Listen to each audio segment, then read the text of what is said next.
Good evening, everyone. Boa noite, cada um de vocês. Estamos de volta. Vamos começar a nossa aula de segunda-feira. E eu vou pedir que você abra Mateus, capítulo 24, versículos 32 a 44. Mateus 24, 32 a 44. Vamos invocar o nosso Deus esta noite para que o Espírito Santo se mova através da palavra que vai ser aberta, vai ser lida. Vamos crer que o Espírito Santo já está trabalhando o coração, a mente, o espírito, sabendo que há promessas maravilhosas aqui na palavra de Deus para que cada um de nós entenda aquilo que o Espírito Santo está fazendo hoje. Em nome de Jesus. Vamos lá. Eu quero ler novamente. Nós terminamos na semana passada falando sobre essa parábola e nós vamos continuar e depois temos assuntos paralelos, ok? Então diz assim, Jesus falou: aprendei, pois, a parábola da figueira, quando já os seus ramos se renovam e as folhas brotam. Sabeis que está próximo o verão. Assim também vós. Quando virdes todas estas coisas, sabei que está próximo às portas. Em verdade vos digo que não passará esta geração sem que tudo isso aconteça. Passará o céu e a terra, porém as minhas palavras não passarão. Aí Jesus continua, parece que ele está mudando o assunto, né? Mas não. Ele fala assim: mas a respeito daquele dia e hora, ninguém sabe, nem os anjos dos céus, nem o Filho, senão o Pai. Pois assim como foi nos dias de Noé, também será a vinda do Filho do Homem. Porquanto, assim como nos dias anteriores ao dilúvio, comiam e bebiam, casavam e davam-se em casamento, até o dia em que Noé entrou na arca, e não perceberam, senão quando viram o dilúvio e os levou a todos. Assim será também a vinda do Filho do Homem. Então, isso aqui é importante, essa palavra. Então, dois estarão no campo. Um será tomado, ou seja, será arrebatado ao trono de Deus nos céus, e deixado o outro. Duas estarão trabalhando no moinho. Uma será tomada, ou seja, arrebatada até o trono de Deus nos céus, e deixada a outra.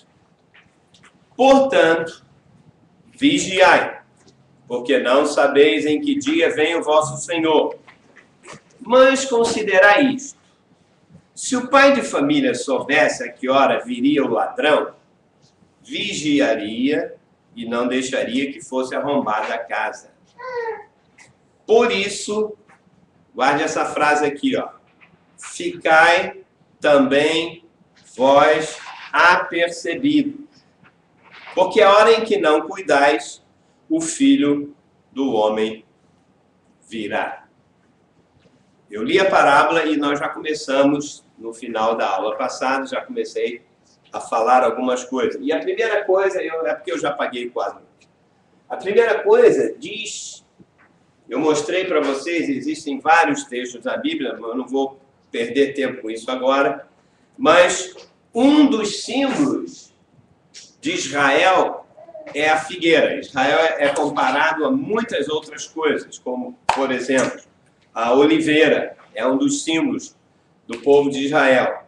Mas a figueira também. E diz aqui que os seus ramos, quando começarem a brotar e a se renovarem, Jesus disse que quando isso acontecer, e é um fato que acontecia com a figueira, eles já sabiam que estava próximo o verão. Qualquer agricultor saberia disso.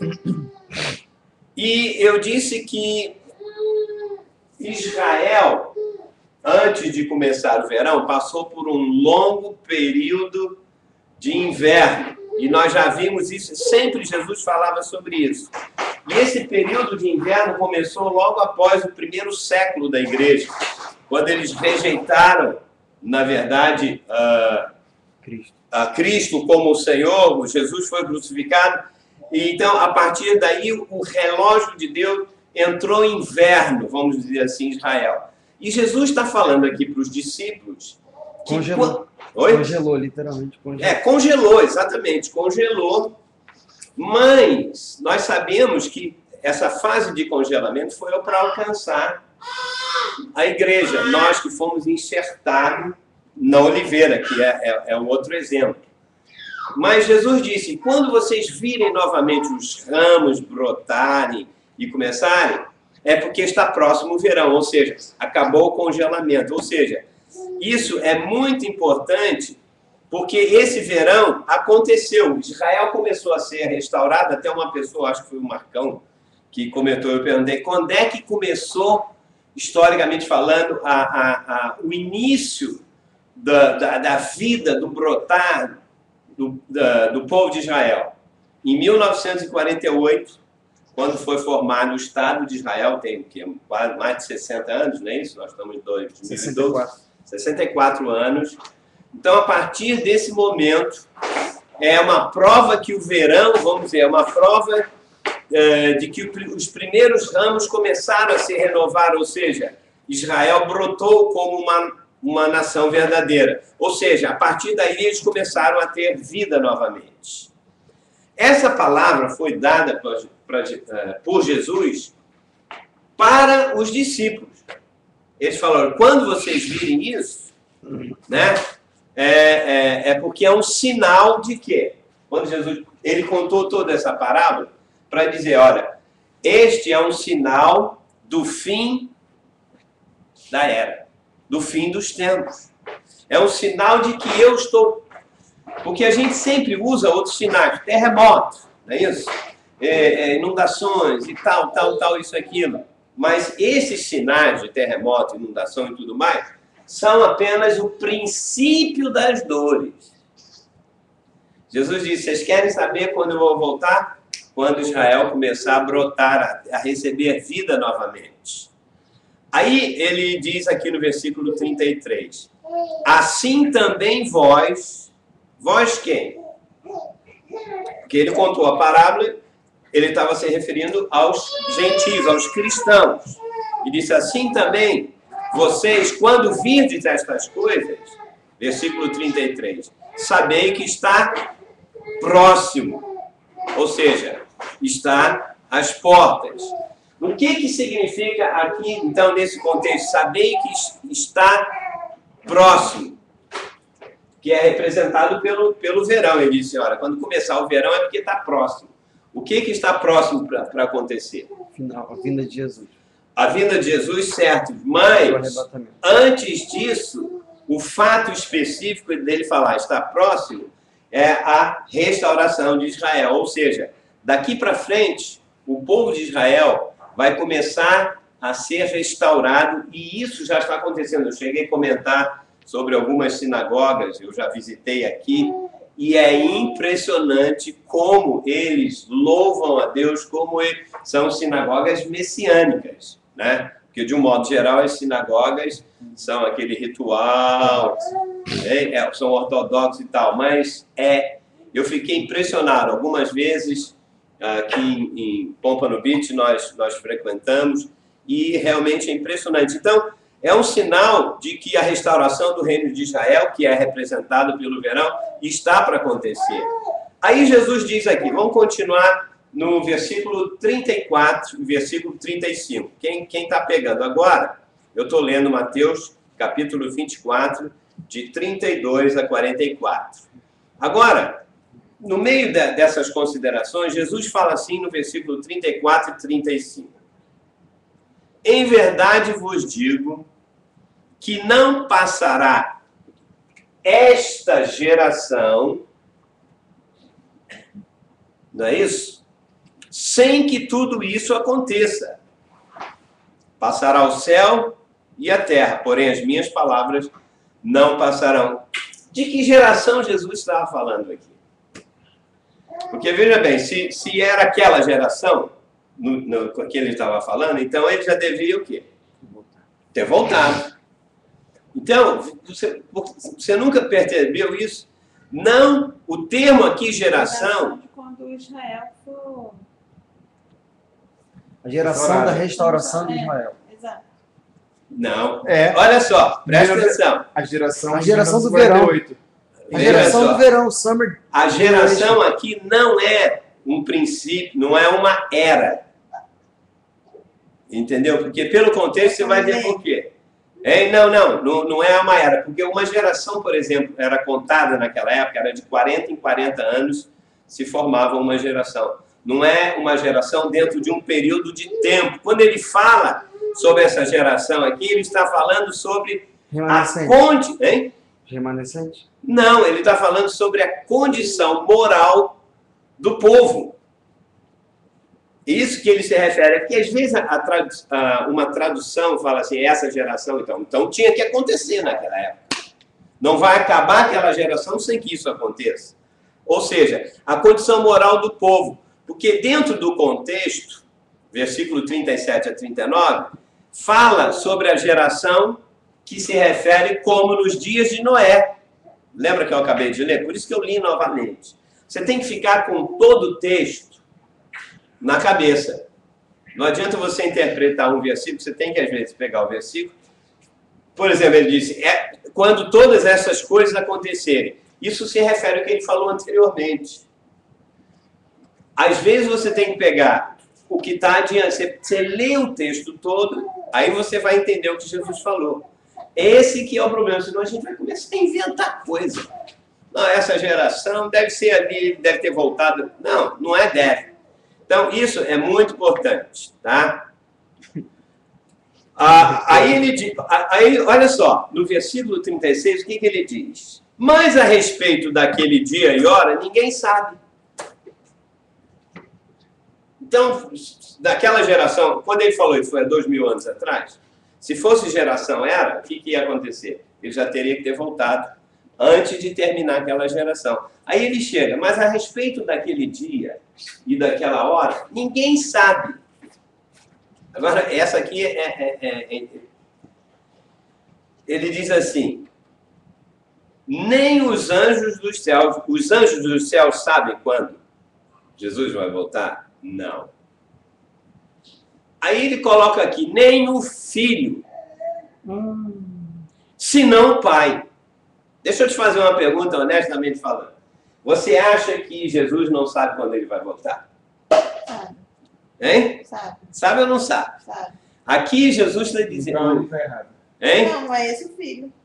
Não, é esse o filho. A sua resposta está certa. Você acha que hoje Jesus não sabe quando ele vai voltar? Então, veja só, ele estava se referindo ao filho, muito bem, ao filho em carne que estava cumprindo a lei, ele não sabia. Viu? Estava faltando você aqui. Entende? Porque Jesus sabe. Hoje, o Jesus de Nazaré, o Jesus em carne, o Jesus da lei, na época, porque ele cresceu dentro de um corpo humano, ele não sabe, não sabia. Como ele era limitado, ele não podia fazer o que o hoje, que é o espírito de vida, faz. Então, essas coisas, você vai dizer, mas o que tem essa importância? Tudo tem a ver. Então, nem o filho, lógico, senão o pai. Então, na posição de filho, ou como a Bíblia coloca, Jesus era o filho do homem, o Jesus em carne, porque Jesus tinha vários títulos. Ele era o primogênito dentre muitos irmãos. Ele só se tornou... Ele era filho único. Jesus era filho único. Qual é a diferença? Filho de Deus, filho único, filho do homem. Ele tinha vários títulos, mas cada um desses era limitado dentro de uma situação. Ok? Ele se tornou primogênito dentre muitos irmãos quando? Isso é importante a gente saber. Quando ele ressuscitou. Quando ele nasceu, ele era o filho único de Deus. Né? Porque quando ele ressuscitou, ele se tornou espírito de vida e reproduziu em muitos irmãos. Entrou em mim, entrou em você. Entendeu? Então, temos que tomar cuidado quando você lê filho do homem, filho de Deus, primogênito entre muitos irmãos. Ah, tá falando de Jesus, tá bom. Não, não tá bom. Porque quando Paulo fala primogênito entre muitos irmãos, ele se refere a Jesus ressuscitado, glorificado, aquele que está em todo lugar. O Jesus de Nazaré, como você falou, esse não sabia muita coisa. Ele veio por quê? Ele veio apenas para cumprir uma lei. Tá bom? Então vamos continuar. Agora versículo 37 a 39. Fala como nos dias de Noé. Assim como foi nos dias de Noé, também será a vinda do Filho do Homem. Como é que foi nos dias de Noé? Ele já explica aqui. Nos dias anteriores ao dilúvio, o que eles faziam? Eles comiam, eles bebiam, eles casavam e davam-se em casamento. E aquela geração, ninguém acreditou que Deus ia manifestar o quê? Um juízo. A Bíblia diz que Noé era o pregador da justiça, não foi isso? Ele não é tido como o pregador do juízo de Deus, que Deus ia julgar uma geração. Tá? Hoje, da mesma forma, nós temos que ser pregadores da graça, mas também do juízo de Deus. Ou seja, vai haver um julgamento de Deus. Não só para a geração de ímpios e incrédulos, como também Deus vai julgar no tribunal de Cristo. Então, na mente de Deus, ele vai voltar para executar muito juízo. A igreja ela encurta caminho e fala assim, ah, não, Jesus vai voltar para quê? Para me levar para o céu. Eu sei que vai, mas ele antes de voltar, a razão da vinda de Jesus, da segunda vinda, é para executar juízo sobre vários grupos. Senão não precisava nem voltar. Senão, lógico que não, ele levava a gente e fazia. Então, veja só, durante séculos, durante 2000 anos, o povo desse mundo tem perseguido o povo de Deus, tem executado, tem feito coisa. Será que Deus não vai exercer vingança contra aquilo que nós sofremos hoje? Para Deus ser um Deus justo, ele tem que vingar, né? Vingar até a própria morte do seu filho. Então, na época de Noé, eles riam de Noé, falando de Deus vai julgar a vida de... Eles viviam, bebiam, casavam, davam-se em casamento, só estavam preocupados com isso. Aqui West. Em Key West? Era uma Key West. Era uma Key West, exatamente, concordo. Mas olha, veja só. Então a vinda de Jesus vai ser como acontecia o povo. Jesus está dizendo, olha só, ele está falando para os discípulos, lembra? O foco é discípulos. Vocês querem saber quando eu venho? Quando Israel começar a frutificar. E isso já está acontecendo. E vai ser como? Como foi nos dias de Noé, ou seja, as pessoas estão preocupadas com comer, beber, vestir e se casar. Não é que Jesus estivesse contra.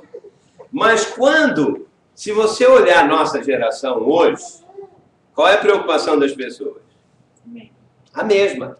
Ou seja, eles não estão preocupados com o juízo de Deus, em querer buscar os caminhos de Deus. Não estão. Então, Deus, quem rejeita Deus, ele vai julgar tremendamente. Parece que o mundo pode fazer o que quer, né? O Senhor do mundo é o próprio Pai. Então, ele tem que executar um juízo. Não é só, olha, dê uma chance, Jesus aceita e você vai para o céu. Senão só você vai para o inferno. Mas antes de ir para o inferno, o julgamento de Deus vai ser tremendo na vida das pessoas. E ir para o inferno vai ser colher de chá. Tem alguma associação com aquele versículo horrível coisa cair nas mãos do Deus vivo? Esse fala sobre o livro de Hebreus. Lógico, terrível coisa deve ser cair no julgamento de Deus, não tem dúvida. Mas dentro desse contexto, ele está falando para uma igreja. Para os judeus que tinham se convertido, tá? A frase usada ali, ela pode ser aproveitada, mas refere-se ao povo que estava voltando para o judaísmo e abandonando a igreja. Então, ele falou, olha, vocês vão perder, como Israel deixou de entrar na Terra Prometida, e Deus quer que vocês entrem. Então, nem que ele tenha que, vamos dizer assim, você cair na mão do Deus vivo para que você volte novamente. Era esse o apelo do livro. Por exemplo, mas você diz, eu posso aplicar? Posso. Por exemplo, no mesmo livro diz assim, que eles voltaram, fala muito em pecado, isso e aquilo. As pessoas leem normalmente ali o pecado como sendo o quê? O que é o pecado? Pensa, o cara roubou, matou, adulterou e tal, isso não. Quase que no livro inteiro, quando ele fala sobre pecado, é o pecado de abandonar a igreja, a congregação. Aliás, é um livro que não fala o nome igreja, mas fala mais da igreja do que qualquer outro. Diz lá um versículo, não abandonemos a nossa congregação, como é costume de alguns e tal. Por isso vocês pecaram. Ou seja, o pecado no contexto é abandonar a vida da igreja. Mas a gente é muito tapado. Lê pecado, diz, matou, sexo, adulterou. Se não é pecado, a própria palavra pecado significa errar o alvo. Quando você erra o alvo, você pratica essas coisas. Então, a gente tem que reler a Bíblia dentro do contexto e saber exatamente o que Jesus estava falando ali. Então, como na geração de Noé, eles não queriam saber sobre o juízo de Deus que estava próximo. Mas quando o dilúvio chegou, o que aconteceu?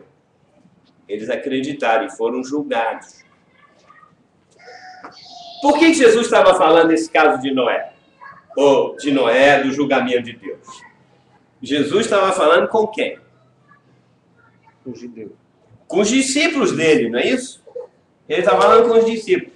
Ele estava dizendo para os discípulos o seguinte, olha, lembra quando Deus julgou aquela geração de incrédulos? Ele estava dizendo o seguinte, cuidado, para você também não fazer a mesma coisa, ficar só preocupado com comer, beber e vestir, tá? Fazer a mesma coisa que eles faziam, e você tem que ficar alerta contra o juízo de Deus. Jesus não estava dizendo que estava errado você comer, beber e vestir. Não. Mas ele disse, quando uma pessoa fica preocupada demais com essas coisas, e ele está dizendo, pessoa quem? Os cristãos, os discípulos. É isso que ele estava dizendo. Essa pessoa, discípulo, o cristão, ela começa a se afastar de quê? Dos planos, dos propósitos de Deus, se afasta da igreja, e é isso que ele estava dizendo. Por isso, eu digo, aí Jesus está fazendo, olha, cuidado, porque se você é um filho de Deus e está buscando só viver a sua vida e não viver a vida da igreja e os propósitos de Deus, você vai cair na mão dele hoje. De que maneira? Não estranheis o fogo ardente, Pedro diz, no meio de vós, está escrevendo para uma igreja, destinada a provar-vos, como se alguma coisa extraordinária tivesse acontecendo, mas alegrai-vos quando isso acontecer. Por quê? Alegrar? Vou dizer uma coisa para vocês, eu estava pensando essa semana uma coisa, você sabe de uma coisa? Às vezes, ou 90% das vezes, não sei qual é a percentagem, mas existem coisas na nossa alma, eu estou falando nós cristãos, tá?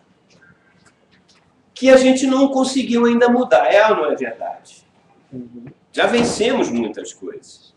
E dentro do mesmo contexto, Pedro chega a falar assim, ele disse, olha, que o ouro, ele faz aquela comparação do ouro, tá lembrado? Que é provado pelo fogo para tirar as impurezas do ouro, não é isso? Tá? Aí ele disse, olha, às vezes o fogo de Deus tem que nos queimar, certo? Para tirar as impurezas. Então ele está dizendo, aí ele faz a comparação, dizendo assim, olha, assim como o ouro tem que ir no cadinho, lá no fogo, para tirar, e tem que ser um fogo muito forte, para tirar as impurezas do ouro, a mesma coisa, Pedro estava dizendo, o fogo do Espírito Santo tem que tirar as impurezas de quê? Da nossa alma. Então as pessoas ficam assim, dizendo, eu nasci, pau que nasce torto não endireita. Isso é desculpa. Se não endireita, você vai ver se não endireita. O fogo de Deus tem que vir. Olha, eu já vi uma pessoa ser ressuscitada, uma mulher, estava morta. E tinha pessoas do meu lado, isso tem mais de 30 anos, aconteceu quando eu vim aqui nos Estados Unidos, na Califórnia. Tem muitas pessoas que estão do meu lado, eu vi cegos e paralíticos saírem da cadeira andando, cara com perna fininha. E tinha muitas pessoas que não acreditavam. Você pode ver um grande milagre de Deus, eu agora estou falando para cristão, vê até duvidar, até achar, não, isso aí é manipulação, tudo é Photoshop. Você pode jogar nuvem dentro de uma reunião e dizer que não é a nuvem da glória de Deus, é Photoshop. Pode ou não pode? Efeitos especiais. Então, tem muitos crentes que não creem. Então, e não mudam. Como é que as impurezas da nossa alma vão ser queimadas? Às vezes a gente passa uma vida inteira para queimar. Algumas coisas são mais fáceis. Então, eu digo o seguinte, você está dizendo, o que eu estava pensando é o seguinte, você pode ver um milagre, pode ver um paralítico andar, um cego, ou uma gente ressuscitar, e aquilo não vai mudar a tua vida necessariamente, vai mudar. Você vai dizer, uau, que bom, puxa, vou me consagrar mais a Deus que eu quero. 24 horas depois, você está em outra. Não é ver sinais, prodígios e maravilha, isso não muda as coisas da tua alma. Não muda. Você vai dizer, você pode dar glória a Deus, que bom. Mas, quando o fogo do Espírito Santo... Porque João Batista, ele não entendeu uma coisa. Quando ele disse, eu não sou digno de nem tirar as sandálias do pé do meu primo, né? Porque João Batista precisava ser queimado pelo fogo, e ele foi. Ele chegou uma hora que ele nem sabia se Jesus era mais o Filho de Deus ou não, tá lembrado? Ele mandou os discípulos dele perguntarem assim, será que ele é mesmo? E ele não foi o que preparou o caminho do Senhor? Ele sabia, não sou digno, você tira a sandália. Ele vai, todo mundo vinha a ele para ser batizado, e Jesus veio e disse, não, eu que tenho que ser batizado por ti. Ele disse, não, espera, para cumprir a lei. Aí, João Batista profeticamente fala, não, ele vos batizará com o Espírito Santo e com fogo. Ou seja, Deus está queimando com fogo a alma de muitos cristãos para tirar essas impurezas, porque senão não tem reino. Olha, e Deus começa muito mansinho. Muito mansinho. Ele às vezes... Não assustar muito. Ele assim, é igual a mãe quando vai dar uma bronca ou dar um remédio, né, para uma criança. Ele fala, filhinho, vem tomar esse remédio, que esse remédio aqui vai curar a sua coisa. Ah, não quero. Aí ela fala, meu filho, você tem que tomar esse remédio, senão eu vou te pegar a força e tal. Não quero. Você começa com psicologia, se você tomar esse remédio, eu vou te levar no cinema, vou te fazer isso, vou te fazer aquilo. Não quero. Olha como a nossa alma é teimosa. Aí chega uma hora que você já queimou todas as possibilidades, você agarra o moleque e você vai tomar força. Não vou. Então você tem que chegar, às vezes, o que aí? Tá! Ninguém gosta disso. o fogo de Deus, querendo ou não, se ele determinou que você vai para o reino, isso aqui, ele vai queimar. Ele começa colocando a gente em situações, né? Você estava muito bem. Eu estava muito bem no Brasil. Maravilha. Sendo cristão carismático, o pessoal vinha, uma maravilha. Um dia eu resolvi vir para cá. Deus queria queimar coisas na minha vida. Cheguei aqui, abri uma igreja e tal, e de repente ele disse, não. Começou a me tirar tudo. Eu nunca tinha trabalhado antes na minha vida. Secularmente. Eu entrei no ministério em 1980. Peraí, eu nunca tinha trabalhado. Não, até 1980, eu fui assessor de imprensa das barcas, em Niterói, trabalhei para o governo, tinha mordomia, não era corrupto, tinha mordomia, trabalhei para o governo e tal. Em 1980, eu entrei no ministério. A partir dali, era tempo integral no ministério. De 1980 até, sei lá, algum tempo atrás, então era só isso, maravilha, pregava e expulsava demônio, tinha gente curada, isso, aquilo, pregava 5 vezes por semana. 95.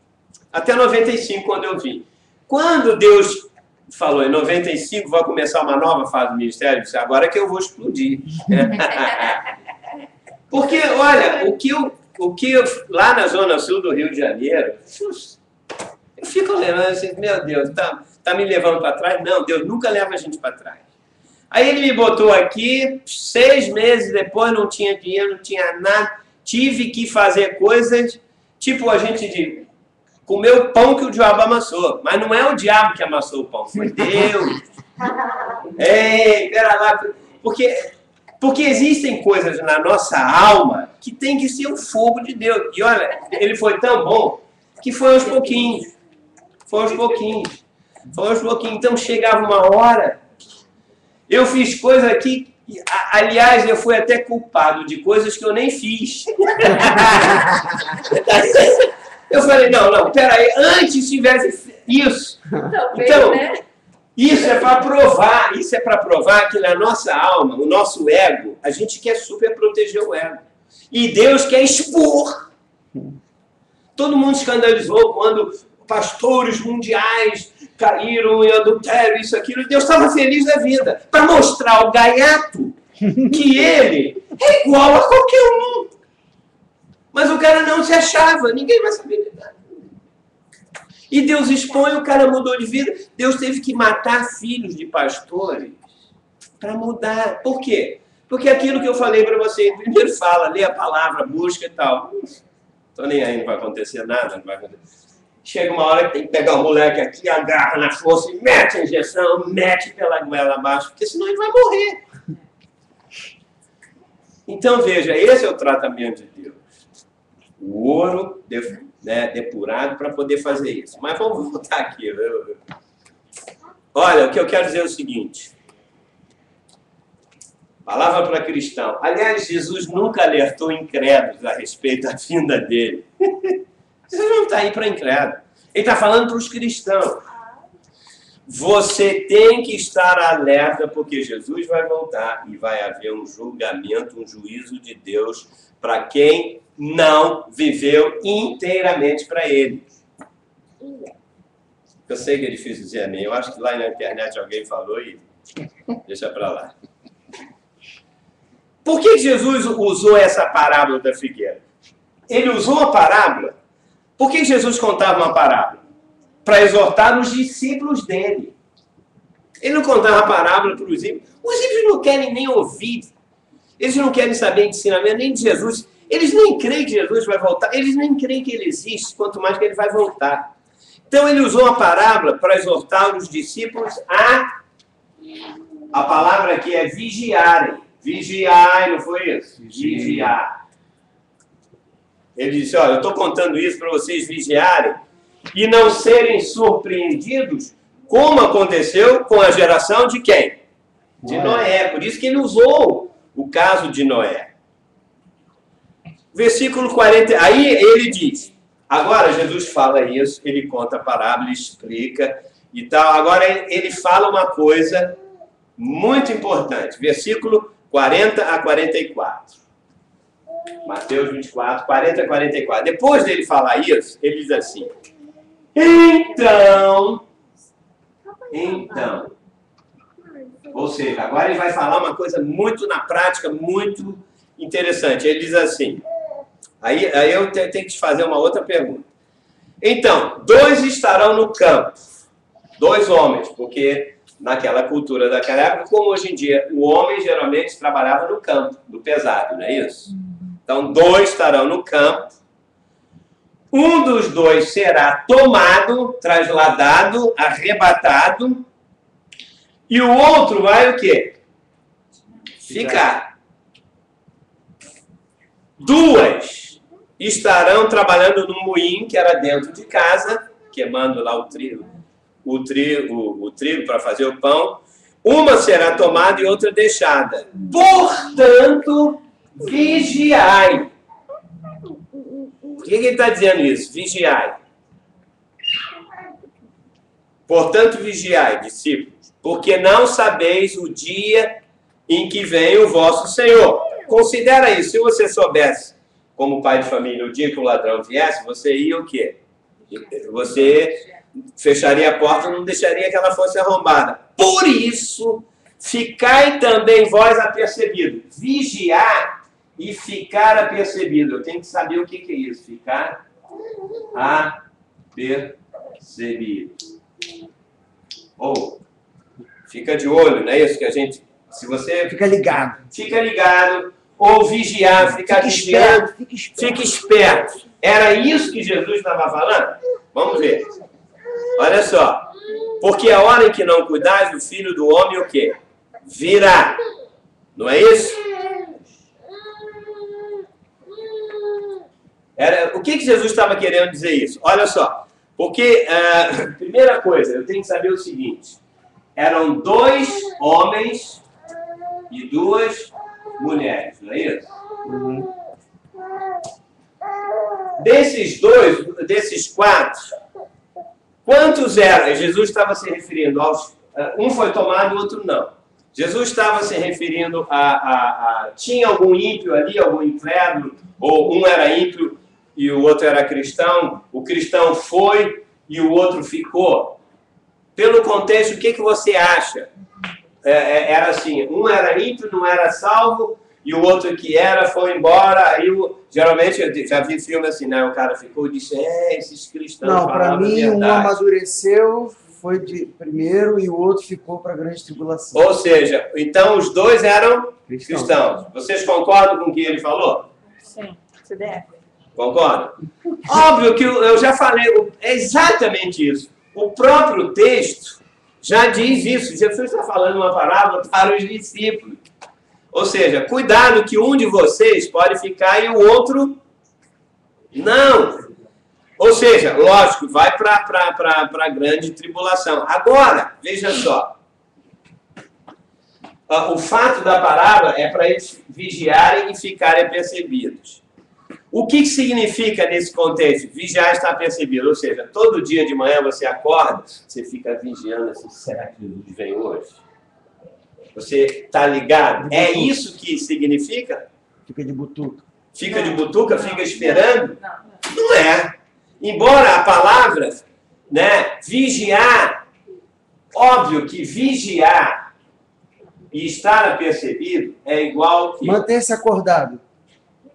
Ficar acordado no sentido espiritual, Preparado. não dormir espiritualmente. Hein? Preparado. Porque o vigia, ele fica acordado a noite toda. Ela matou aqui, ó. Ela está impossível, velho. Olha só, preste atenção. Não, eu ia falar isso. Não, mas não falou. Quando ele diz vigiar e ficar apercebido, ele está dizendo o seguinte: fique preparado. Ou seja, em algum momento da sua vida, você vai estar preparado. Ou seja, está preparado. Então você pode acordar de manhã, amanhã, depois, porque todo mundo diz assim: não, eu já estou preparado. Eu já sou salvo, eu vou para o céu. Ninguém está falando de salvação nem de ir para o céu. Estamos falando aqui que Jesus vai vir e vai arrebatar. Um vai para lá e o outro vai ficar aqui. Veja? Então, não tem nada a ver. Vigiar e estar preparado significa que Um vai para o trono. um vai para o trono, para o Monte Sião, e o outro não. Porque um vigiou, porque ele se preparou. Não, eu já estou preparado. Você quer ver uma coisa? Na minha época... Das virgens, da lâmpada. É a mesma... Tanto que a outra parábola vem em seguida. As 10 eram virgens. As 10 amavam o Senhor. As 10 tinham o Espírito Santo. Só que 5 delas, durante a vida delas, elas já estavam preparadas. Elas tinham azeite no candeeiro. Ou seja, elas tinham uma porção extra do Espírito Santo na alma delas. Porque você já notou que tem pessoas de certas denominações, cristãos, que são cheios do Espírito Santo. Eles têm todos os dons. Falam em línguas, falam 10 línguas, eles expulsam demônio e tal, eles fazem isso tudo. Mas eles não são cheios do Espírito Santo na alma deles. Não são. Esse que é o problema. E quando Jesus vier, porque ele não pode, olha só, ele seria injusto se o pastor expulsa demônios, se o pastor cura enfermos, cura milagre e tal, isso, aquilo. E o outro cristão, que tem muito crente que nem crê nisso, não é verdade? Se ele não crê, você acha que ele nunca pode ser arrebatado? Lógico que pode. Ele não vai me julgar se eu tenho um dom melhor ou melhor, porque seria injustiça. Se eu sou um crente batistaca, né, que não creio em dom, não creio em nada disso, e o outro é pentecostal, crê, então eles vão e eu não vou? Não. Geralmente aquele que crê em muitos milagres, sabe o que acontece? Ele tem uma vida, ele bate na mulher, os filhos não estão nem aí, mas ele bebe até ficar bêbado. Por isso que o demônio sabe, porque o demônio tem medo dele. Tem medo de quem? Medo do pastor. Do bafo dele. Mas veja, a base do julgamento é quanto do Espírito Santo queimou as impurezas da minha alma. Mesmo que você não faça muitos milagres, não tem problema. Mas se você foi transformado, está preparado. Eu me lembro na época que a gente fazia vestibular. Era uma coisa tremenda. Você tinha que estudar o ano inteiro. E tinha uns gaiatos que não queriam estudar. Então chegava na última hora, no último mês, o cara ficava apavorado, queria se preparar. E tinha uns que na véspera não dormiam. Meu Deus, eu não sei nada, eu tenho que estudar tudo na véspera. Na véspera. Sabe que eles ficavam até de madrugada. Chegavam de manhã, dormia, perdia o vestibular. Passou o ano inteiro. Você tem que estar preparado, ou seja, eu pergunto, você está preparado para ser arrebatado? De glória em glória. Hoje, você tem que dizer, não. Se Jesus não voltou ainda, eu vou dizer, hoje eu estou preparado. Não é ficar olhando, vigiando, não. Vigiar e estar preparado. Eu já sei. O Espírito Santo já trabalhou na minha vida e tal. Eu estou pronto. Se Jesus vier, eu vou continuar vivendo a minha vida. Não é ficar em stand-by, olhando, como você falou. Pô, presta atenção, olha. Não. Estar apercebido. E quando eu perguntei para vocês porque, na verdade, porque tem gente que diz que esses dois eram um crente falso e o outro não era um crente falso, era o verdadeiro. Inventam-se umas coisas. Quando diz muitos naquele dia, vão dizer... Hein? De certa forma tem um pouco a ver, né? O quê? O crente verdadeiro não amadureceu no primeiro. Sim, o crente falso não amadureceu, mas ele é crente, mas ele é salvo. Não é como muitos dizem... É o genérico, o original e o genérico. É, original genérico. É como muitos dizem, não, as 5 virgens, elas estavam na igreja, mas se infiltraram, ela é do inimigo. Começam a inventar coisa. Era do inimigo, foi lá, ela não era salva de verdade. Quando chegou o noivo Jesus à meia-noite, que é o fim da era, 5 delas ficaram para lá porque provaram que elas não eram. Não, elas eram. Só que elas não entraram nas bodas. Tiveram que ir pagar o preço da alma dela. O ranger de dentes e o choro é exatamente o fogo de Deus que não te queimou na era aqui da igreja, vai te queimar na era do milênio. Olha, se você está passando hoje uma vida dizendo, eu saí do Brasil, como eu disse, eu achei isso aqui, eu vim aqui, eu limpei privada de escritório aqui, eu fiz coisa para quê? Para quebrar o meu ego. Hoje em dia, Se você disser, pastor, eu sei que se alguns pastores, amigos meus do Brasil, soubessem o que eu fiz aqui, eles diziam, cara, perdeu a Deus. Derrotado. Eu vou dizer uma coisa, eu faria tudo de novo. Exatamente. Olha, sabe por quê? E essas pessoas falam isso porque o ego delas ainda é mais, elas se acham ainda melhor ainda. Eu tenho pena quando a pessoa diz, olha, eu só oro se o Senhor vai devagar com a pessoa. Vai devagar, porque ele não vai limpar a privada, vai ser pior. Mas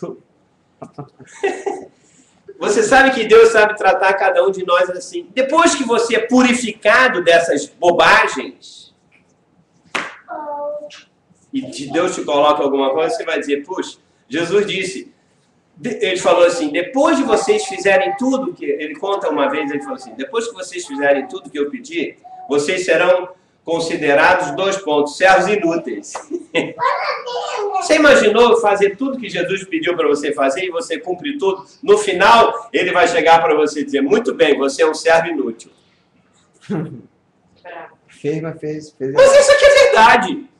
Porque tudo que acontece na nossa vida, tudo que você tem, tudo que você foi transformado desde a sua salvação, você não tem nem escolha. Algum gaiato diz que eu vou dar uma chance a Jesus. Cara, ninguém pode dar chance a Jesus. Jesus é que te dá uma chance de te alcançar. Que isso, orgulho? Faz a tua parte, Jesus faz a dele. A nossa parte. Ninguém faz nada. A nossa justiça é trapo de imundícia. Você sabe o que é trapo de imundícia? É o sangue que a mulher, da menstruação da mulher. É isso que diz. Aquele sangue de menstruação, essa é a tua justiça e a nossa. Então ninguém diz, não, eu estou na benção, eu tenho dinheiro, eu nunca precisei fazer isso. Você vai engolir. Não porque eu estou desejando, porque eu já vi a história. Aí você passa por isso e Deus vai te colocar num novo patamar no ministério e você vai ficar humilde. E Deus é tão bom que Ele deixa a gente ainda fazer tanta bobagem durante muito tempo. Mas chega uma hora que Ele já vem cá. Vamos lá. O primeiro arrebatamento. Olha, eu estou dizendo isso porque é preferível você passar por isso agora, porque eu vou gastar umas 2 aulas para te dizer o que vai acontecer na grande tribulação. Talvez alguém que esteja assistindo até possa pensar assim, não, ele está falando isso como autoconsolo. Autoconsolo? Não.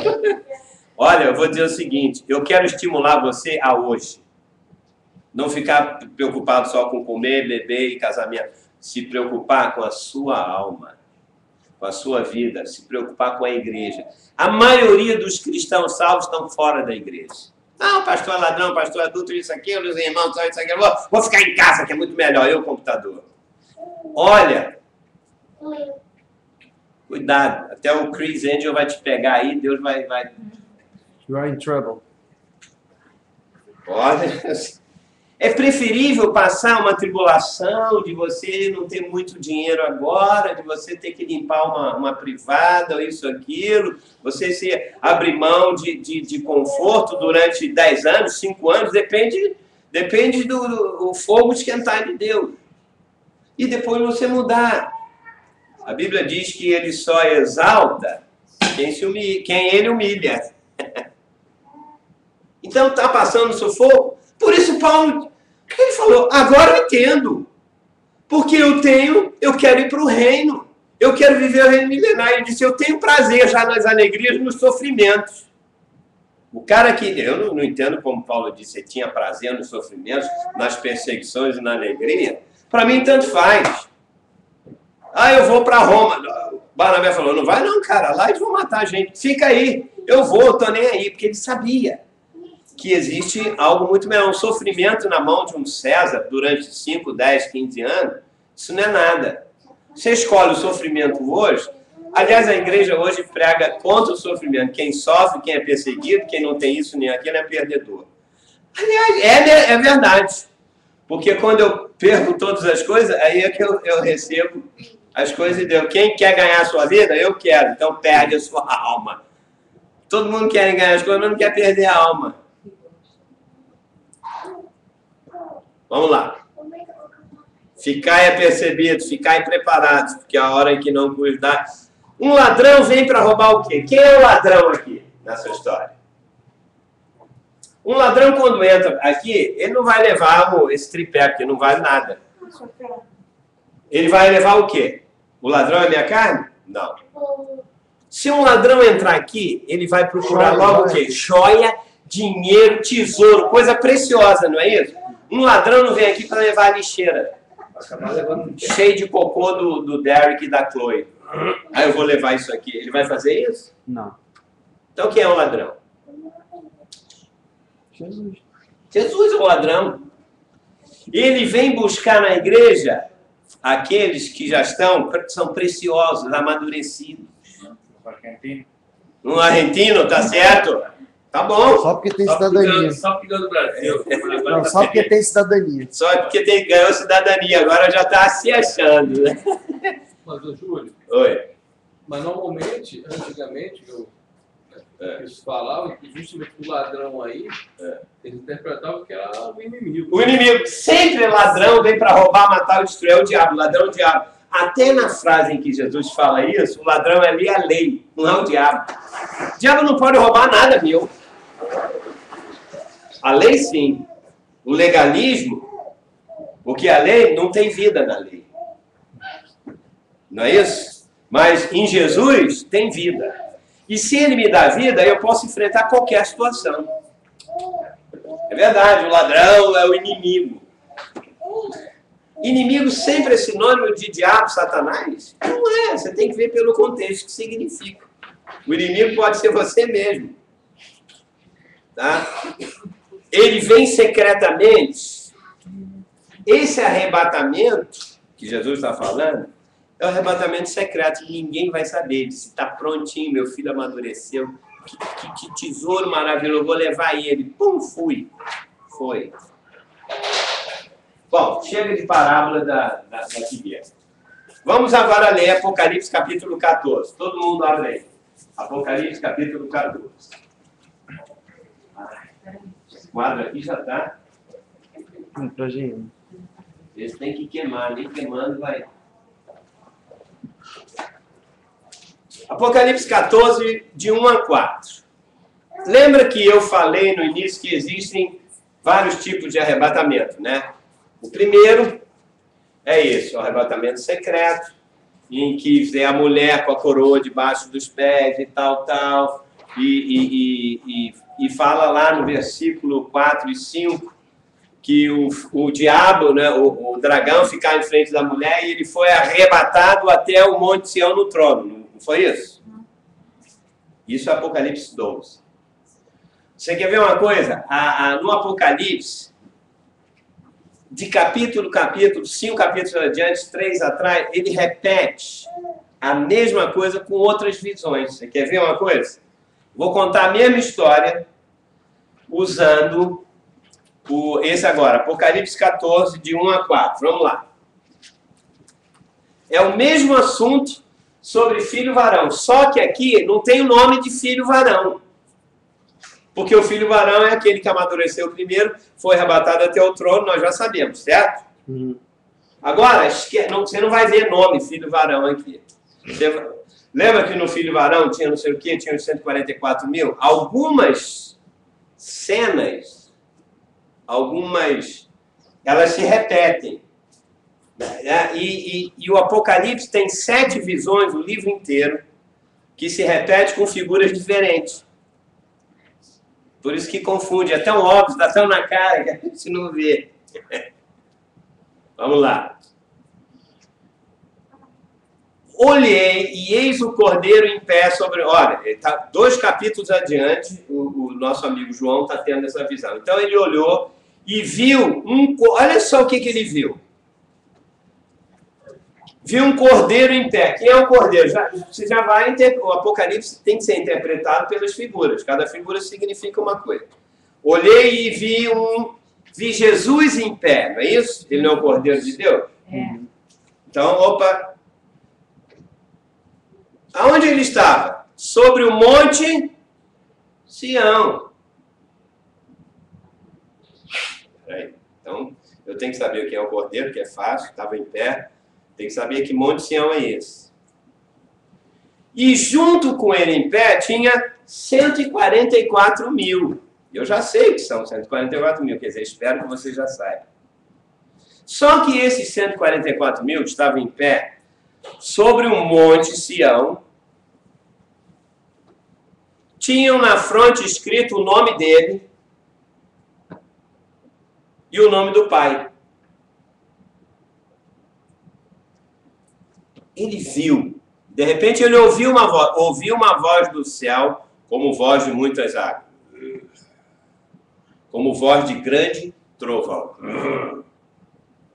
Também a voz que eu ouvi era como de arpistas, quando tangem a sua harpa. Todo mundo sabe o que é uma harpa? Já viu tocar harpa? Cara, é lindo. Eu ia no Town Center, às vezes tinha uma mulher lá, uma magrinha, uma cara de doida, ela ficava... Eu falei, meu Deus, como é que essa mulher toca isso? Você viu a imagem aqui? Tinha Jesus e vozes de trovão. E ao mesmo tempo tinha 144 mil cantando com voz de arpistas. Sentiu a imagem? Entoavam novo cântico diante do trono. Esses 144 mil estavam cantando um cântico novo. É o filho. Vamos ver, veja só.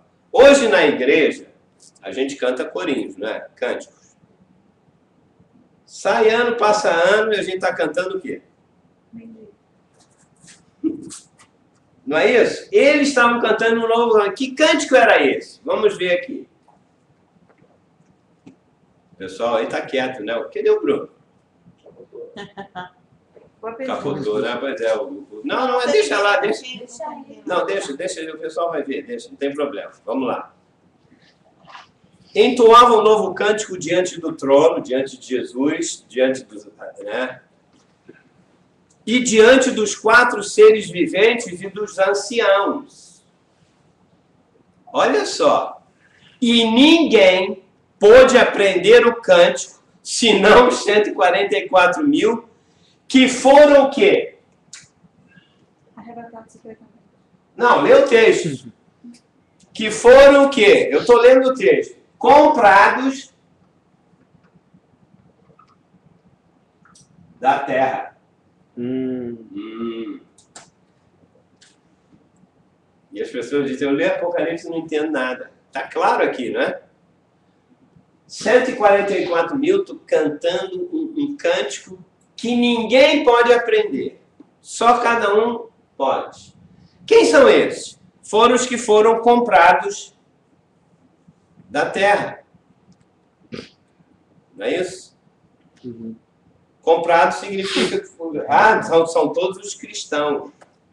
É isso? Não, são os padres, porque dizer que eles não se contaminaram com mulheres. Pois é, aí, olha só, então vamos lá, são os padres, a igreja católica. Por isso, aí eles dizem, não, então se for assim, está ferrado. Né? Porque se conservaram castos. Exato. Se for assim, então nunca eu vou poder cantar Por isso que diz os menininhos lá e os padres lá dos mosteiros e tal, como eles não fazem sexo, por isso que eles têm vozinha Mas assim. isso aí é qual sentido, então? Pois é, mas aí... O que é a mulher? Toma estrogênio. Exatamente. Peraí, vamos lá, lógico. São estes 144 que não se macularam com mulheres, porque são castos. Olha, gente. Eu já sei o que você vai falar. Então diz. Quem são as mulheres? Ao invés de falar que é o pecado, é o... Não, gente. Vamos voltar ao Apocalipse 2. É uma coisa simbólica, mas não é... Lógico. Eu já falei isso. Qual é o simbolismo de mulher na Bíblia? Prostituta? Igreja. Igreja. Outras igrejas? É igreja, que a mulher vestida do sol com a lua debaixo do pé, não é o símbolo da igreja em todas as épocas? Você sabe que existe igreja, não é denominação. Eu podia aqui forçar uma barra de... Tem gente que é de uma determinada denominação, que é uma denominação maculada, e esse não vai ser arrebatado. Mas não é isso. São pessoas que estão mais preocupadas com as denominações, os rituais sem vida da sua igreja, do que com o Cordeiro de Deus. Está entendendo a diferença? Hein? Vou repetir. Não se misturaram. Pessoas que misturam o Cristo espiritual com o Cristo do legalismo, com rituais, estão mais preocupadas em cumprir regras e normas, em paramentos, em formas, do que ter a vida de Deus. Eles não se misturam. Não, eu quero Jesus, Cristo crucificado e restaurado. Esse eu quero. Essas pessoas vão ser arrebatadas até o Monte Sião. São os seguidores do Cordeiro. Tem gente que está na igreja, segue o pastor, ou segue uma determinada irmãzinha da igreja, ou uma determinada doutrina e não segue outra. Não segue. E não segue o que Jesus quer. Eles estão maculando. Isso é para o povo cristão. Agora, olha só aqui. Agora é na cara. São eles os seguidores do Cordeiro por onde quer que vá. Se Jesus diz assim, o Espírito de vida, sai da tua terra, sai da tua casa, da tua parede, vai para um lugar. Sai daqui, vai para lá. Abre mão da tua posição daí da igreja. E você não vai? O que vai acontecer? Deus te tira. Hein? Deus te tira. A gente tira na força. A mesma coisa com Abraão. Abraão, sai da tua terra, não leva teu pai, teu parente, ninguém. Só leva a tua mulher, sobrinho. Abraão falou, ok. Lá vai ele com o sobrinho dele. Levou o pai dele. Ele gostava do pai, gostava do sobrinho. Deus falou assim, peraí, no meio do caminho ele falou... Eu falei para ele isso, Abraão era o cara mais imperfeito. Todo mundo, pai da fé, Abraão, pai da fé. Antes de... Deus teve que levar ele no Egito lá para matar o pai dele. Depois que matou o pai dele, ele disse, agora volta. E ele perdeu anos com isso. Bota o cara de novo, vai para uma terra que eu não mostrarei. Aí o cara vai. Chega a certa altura, briga dos pais, do sobrinho dele. Ele adorava o sobrinho, ele não tinha, era como um filho, Deus disse. Afasta o cara para lá. Ele pegou o sobrinho, botou num lugar de homossexuais, lá longe. Sodoma e Gomorra, lugar terrível. Deus faz isso, joga ele lá.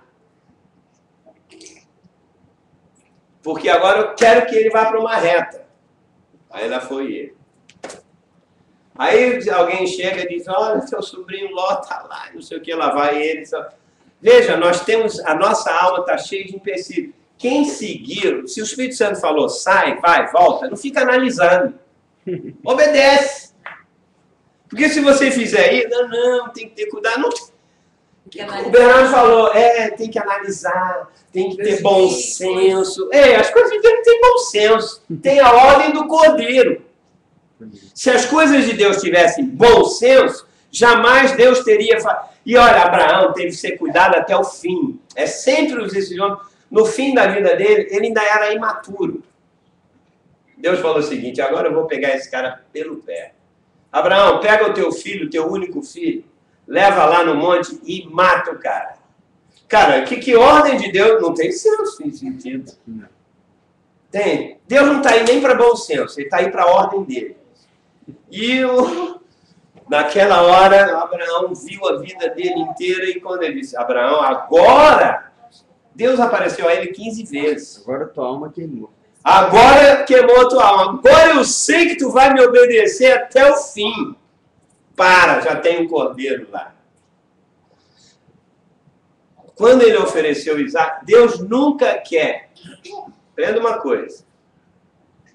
Deus nunca quer matar nosso filho.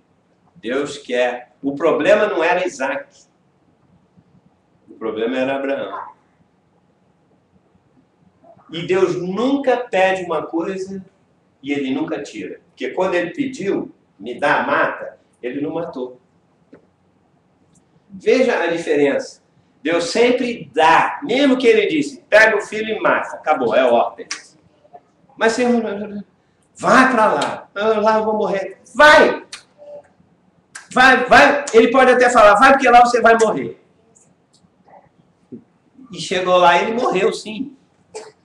No ego dele. Aí morreu no ego, agora volta. Pronto.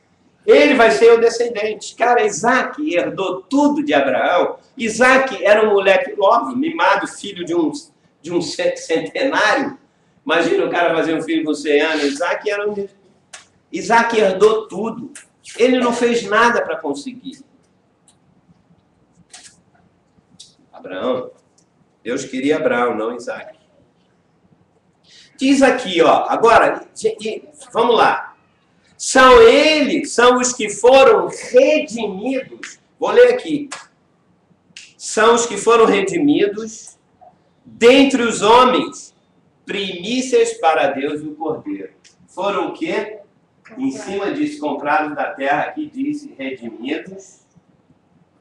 Estou lendo o texto, acabei de ler o texto. Apocalipse 14, 1 a 4. Redimidos para quem?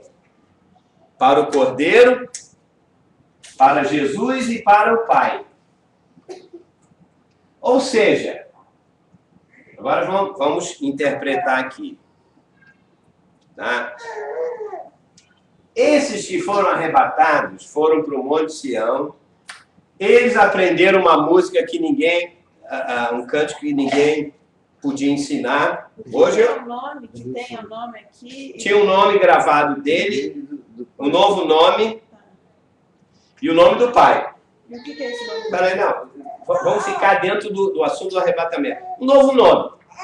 Quando Paulo se converteu, mudou de Saulo para Paulo. Novo nome. Você tem uma mudança. Possivelmente. É literalmente isso? Possivelmente. Tipo, no Pode ser reino vamos vai ter. ter outro nome. Dependendo do ministério que você vai ter no reino, você pode ter um outro nome. Mas não é esse o assunto aqui. O assunto é, eles foram comprados da terra, são cascos. Não, Roberto Carlos é agora, é o nome que você tem agora. Quem sabe nascer, mas você vai ser outro. Miguel é nome de Eu vou cortar o batismo. cabelo dele quando tiver dormindo. Eles foram redimidos. O que significa a palavra bíblica, redimido no grego? Sem culpa. Comprado. Não. Comprados de volta. Foram comprados de volta. Peraí. Se eles foram comprados de volta, significa que eles já eram de quem? Do comprador, não é isso? Eles já eram. Vamos dar uma definição. Aqueles que foram comprados de volta, porque ele tinha sido perdido. É restituição. Foi restituído, ou seja, ele perdeu e foi comprado de volta, e quando ele comprou de volta, ele pagou um preço alto. Essa é a definição da palavra redimido no grego. Quem nos comprou de volta e pagou um alto preço? Jesus. Pagou um alto preço. Foi o preço da vida dele. E ele me comprou. Ou seja, eu já pertencia a ele antes da fundação do mundo. Ok? Ele me comprou. Isso aqui não tá falando da salvação. Ele me comprou para... A imagem do primeiro versículo foi para o Monte Sião, diante do Cordeiro, e tinha 144 mil cantando uma música que só eles podiam fazer. Agora, eu preciso saber qual é o Monte Sião. Vamos lá interpretar. Quando falo em Monte Sião, eu sei que tem o Monte Sião, lá na Palestina, em Jerusalém, não tem o Monte Sião? O povo de Israel foi lá, Moisés não foi no Monte Sião? Tá? Por que o Espírito Santo tem que usar a mesma linguagem bíblica, terrena? Mas veja só, esse Monte Sião não é o terreno. Mas é um Monte Sião o quê? Espiritual. Espiritual. Mais do que espiritual, é celestial. Eles não foram comprados da terra? Bem, e foram para onde? Para o Monte Sião. Existe um Monte Sião em Jerusalém, que é o Monte Sião do povo judeu. Mas, segundo a Bíblia, esse Monte Sião é em algum lugar aonde? Hein? Fala. No céu. É a galeria do céu. É um Monte Sião celestial. Peraí, por que você diz isso? Então, agora ouça o que eu vou ler. Ouça. Hebreus capítulo 12. Da onde eu tirei isso? Versículo 22 e 23. Eu vou ler isso e quero saber o que você vai me dizer, o que é isso aqui. Achei que você fosse ler os que confiam no Senhor são como um monte. Monte Sião, que não se abala e tal, isso aqui. Pois é. Seria uma interpretação, né? Mas o Monte Sião, nesse coisa, é uma outra coisa. É a presença viva de Jesus que você não se abala. Aqui em Hebreus, me interprete esse versículo. Hebreus é o Apocalipse do Velho Testamento. Ele é cheio de símbolos do Velho Testamento. Pois é, mas É o Apocalipse do Velho. é o Apocalipse do Velho, porque todo o livro de Hebreus é do Velho Testamento. Tá? É um livro difícil se você não entender o contexto e entender cada figura. Por exemplo, o livro de Hebreus, por exemplo, fala sobre o tabernáculo de Moisés. Muito. Sacrifício, tabernáculo, sacerdócio, Arão, não fala isso? Hebreus é todo o Velho Testamento. Agora, no Apocalipse do Revelation, do Novo Testamento, você vai ver as mesmas figuras lá, só que são espirituais. Você quer ver uma coisa? Eu falei que no Velho Testamento tem o tabernáculo de Moisés, todo mundo sabe como era, lembra? Atos, Santo Lugar, Santo dos Santos, 3 partes. Você já viu na Bíblia o santuário, o tabernáculo espiritual de Deus? A mesma figura correspondente com uma outra imagem. Está no Apocalipse. O tabernáculo de Moisés era uma figura, uma estrutura, mas no Apocalipse tem a descrição dele no capítulo inteiro. Ninguém viu isso ainda, não? Pois é, está lá. Então é sempre esse referencial. Deixa eu ler. O escritor está falando assim: mas tendes chegado ao Monte Sião e a cidade do Deus vivo. Qual era a cidade do Deus morto? Jerusalém. Jerusalém, não é? Cidade da vida, do Deus. Era um morto que né? Era ainda sombras, era um leito. Mas essa aqui é a cidade do Deus vivo, a Jerusalém celestial. Eu sei que Jerusalém é lá na Palestina, mas o escritor aqui está falando, não, deixa. Ele está dizendo, vocês chegaram ao Monte Sião, a cidade do Deus vivo, a Jerusalém celestial, a incontáveis hostes de anjos. Olha como é que é essa cidade. Cheia de anjos. Está lá o Deus vivo. Essa Jerusalém é no céu. Olha o que tem mais. Tem uma universal assembleia. Só vai ter a universal do reino de Deus. Não é universal. Sabia que algum Gaiá tinha falado universal. Denominações juntas, né? É universal assembleia. Ou seja, peraí, olha a definição que o cara está dando aqui. Parece que é Paulo. Tinha que ser um cara arrebatado. Caraca, não é fácil. Silence, please. Silence is golden. Olha só. Jerusalém celestial, incontáveis hostes de anjos, a universal assembleia. Ih, agora pegou.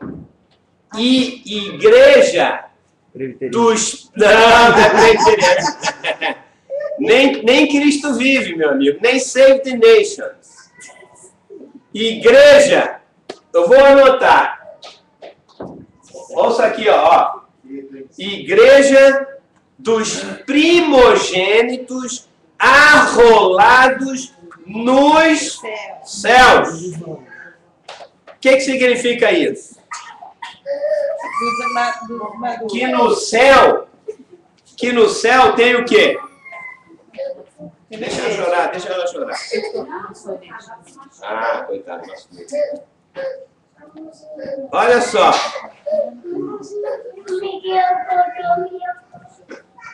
Você está ouvindo aí, você não está vendo? Tá, desculpa aqui, mas hoje as crianças estão com tudo. Deixa eu continuar. Eu sei, já é hora de terminar também, meu Deus. Para eles já é demais. A igreja dos primogênitos arrolados nos céus. Ou seja, uma igreja com pessoas de todas as tribos, raças, ela é universal, né? Dos que foram redimidos e comprados da terra. Existe uma igreja no céu, com o nome de pessoas que estão arroladas. Quem faz parte dessa igreja? O Abraão, o filho varão. O filho varão, e na outra figura, mas dentro dessa figura são a igreja das primícias, né? Daqueles que foram arrebatados primeiro, são os que foram comprados da terra. E essa igreja de lá, ela não canta os corinhos que a gente canta aqui, porque esse a gente aprende. Essa igreja, ela canta um cântico que ninguém pode aprender. Eu acho que é hora de acabar. Gente, desculpa, mas realmente pela situação. Nós vamos continuar. Olha, na verdade, deixa eu dizer uma coisa. Eu vou na próxima aula continuar a falar sobre eu estava terminando aqui, porque sobre o filho varão e sobre as primícias, são o mesmo grupo de pessoas que foram arrebatados e não passarão pela grande tribulação, não vão sofrer, eles vão direto. O Monte Sião é o trono de Deus no céu. Que já tem pessoas que estão no fundo da terra, no paraíso, e logo antes de Jesus voltar, algumas pessoas vão ser arrebatadas direto para o trono. E esses,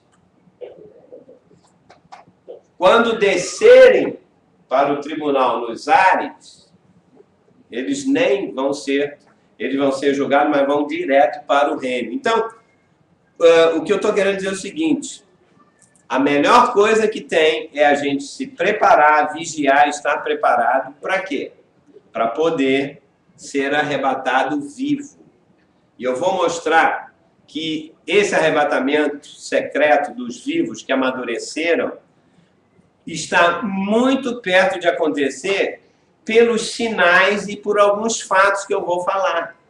E eu quero dizer o seguinte: o período da grande tribulação, que vai anteceder a vinda de Jesus, que são os últimos 7 anos e principalmente os últimos 3 anos e meio da nossa era, está para começar muito em breve. Eu vou falar de fatos que estão quase para acontecer, e você pode contar a partir desses fatos mais 7 anos e com certeza Jesus vai voltar.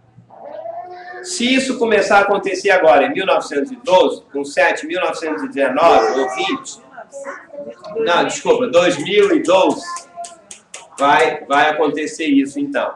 Enfim, então na próxima aula nós vamos continuar e eu tenho certeza que Deus vai dar um entendimento melhor. É uma palavra muito profunda, muito espiritual e que a gente precisa entender de fato e de verdade.